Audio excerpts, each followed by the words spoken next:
গীতা হচ্ছে পরম সত্যের আকর। যদি সত্যের অনুসন্ধান করতে হয় তাহলে আমরা সেখান থেকেই আমরা অনুসন্ধান করতে পারি।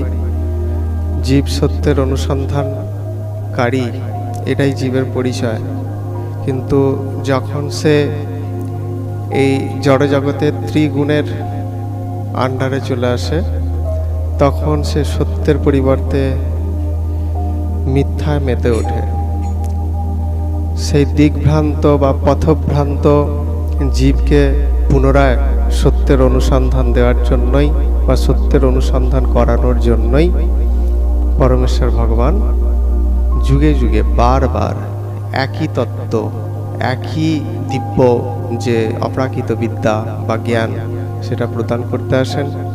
সেটা আমরা তার প্রমাণও পেয়েছি। চতুর্থ অধ্যায় জ্ঞানযোগে ভগবান বলেছেন যে যখন এই পরম্পরা এবং পরম্পরা প্রাপ্তি, অর্থাৎ যখন এই পরম্পরা নষ্ট হয়ে যায় কিছু আসরিক প্রবৃত্তির দ্বারা প্রভাবিত হয়ে, তখন আমাকে আবার আসতে হয় এই জ্ঞানকে আবার নতুন করে প্রতিষ্ঠিত করার জন্য।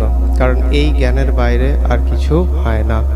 ভগবান যে আসেন এই সংসারে, তিনি বলেই দিয়েছেন কেন আসেন। ধর্ম সংস্থাপনার্থায়, ধর্মকে সংস্থাপন করার জন্য।